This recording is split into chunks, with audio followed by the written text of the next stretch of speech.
everybody, Tiff here, just testing out some new camera equipment I have. I have an amazing new gimbal that can follow me around, and just playing with it in one of the prettiest places in my village, a little park that we have nearby. Kind of needed it lately. Just to give you an update, it's been a really hard time for me and Matt, as you can tell from my voice. I've recently had the flu, so has Matt, and we're just starting to get back on our feet, except Matt actually has to go in for surgery soon, which really has me worried, but I think he's going to be okay.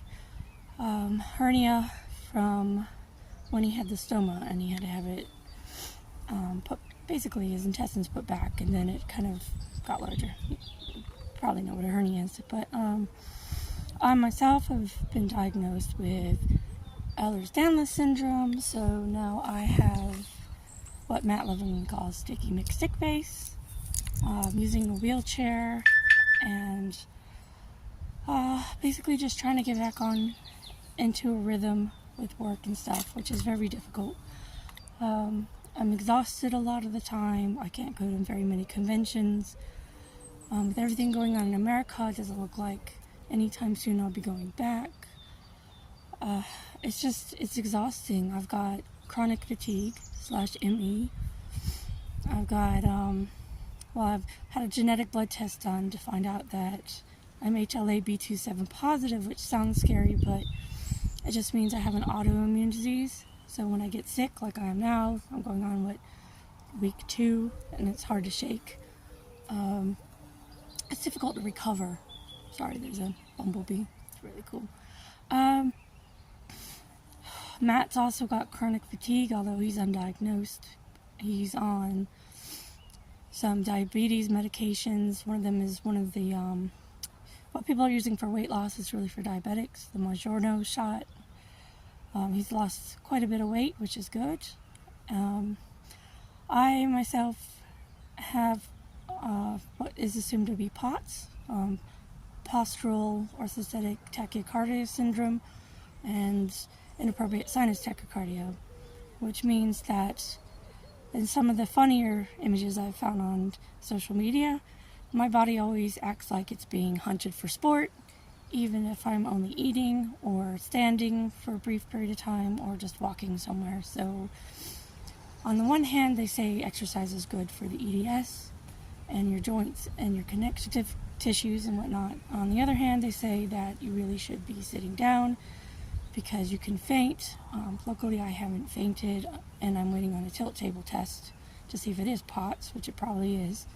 What that means is going from laying down where I could be 85-90 heart rate, I can sit up or stand up and go do something, and my heart rate can top out about 172, which makes me feel like I'm on a tilt-a-whirl even if I'm sitting down at my desk doing work. It's not very pleasant. Still can't take ADHD meds because of the heart stuff. Matt's coping. He makes me dinner, which is very lovely. He's still going to conventions, so you'll see him. Now that I've got a wheelchair and an electric wheelchair, you might see me start to go back to conventions. It just might be a little bit different because I need accessibility access. I can walk. The GPs don't want me to be sitting in a chair all the time and dependent on it. I can't use the wheelchair at home. There's no room. It's impossible. So mainly work, outings, events, things like that.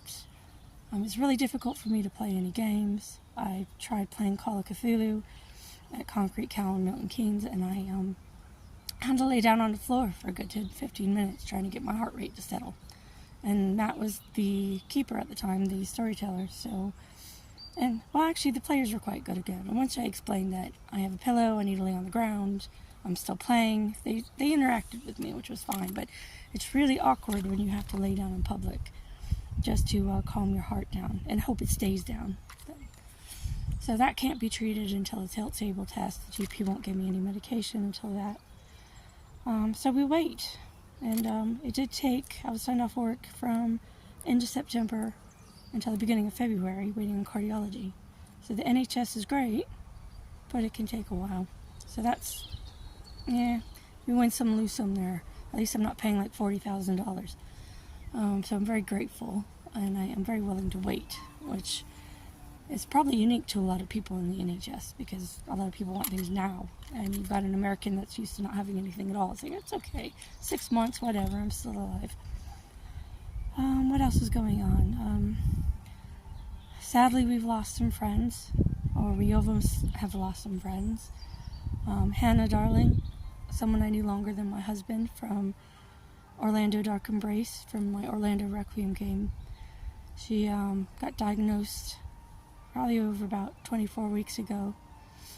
She just turned 44 this month, or last month rather, a year younger than me, and they couldn't figure out where the cancer started, and they had to put her on pain meds until, well, they couldn't treat her. It was a difficult situation, and I was destroyed for days. I still am. I've never thought so hard about someone. You ever just meet that one person that's such a saint and so loving, and it's not fair. It's really not fair. So we love you, Hannah, and we just wish some hugs for your families, and I wish I had more time with her. I'm grateful for the time I had when I went to Orlando, when she cared for me after Matt went through the whole incident with the coma, and she picked me up and went to Disney Springs in Orlando together to have something to eat with some friends.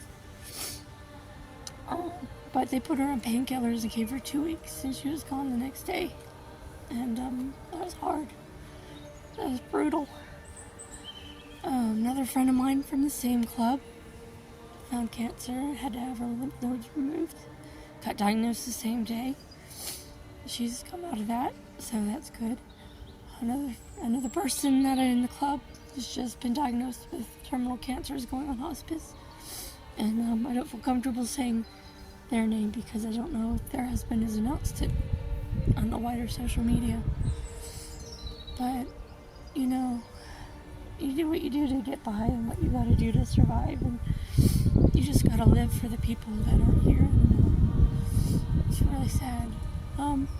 But we're okay, and I'm very sorry it's been so quiet. I haven't had any time to record videos or do any Twitch streaming or anything like that. I've just had no energy. I have no energy right now as I'm talking to you, but I made myself walk out here because I need to be out in nature. I mean, spring is springing, and it's gorgeous in this village. Like I said, I've got the gimbal.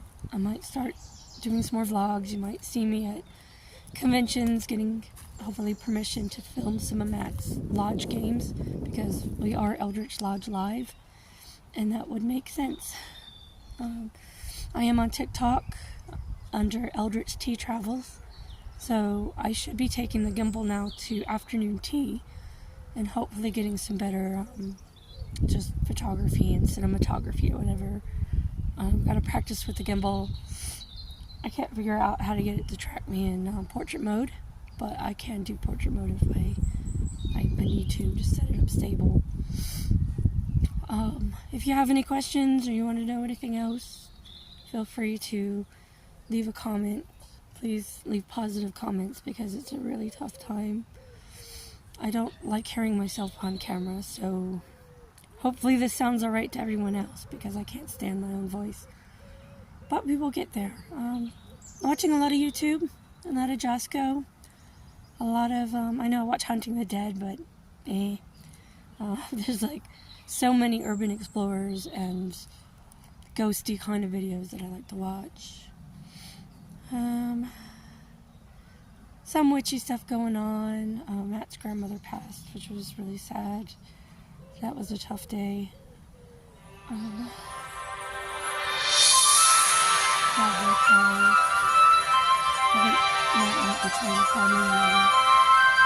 That's all for now. Try to finish this video vlog and call him back. I didn't tell him where I was going. I just took off to the park because I wanted to be outside. I think that is all. Just a short ramble, just about 10 minutes. Like and subscribe. Do all those things if you wish. Yeah, I think that's it. Thank you. Bye.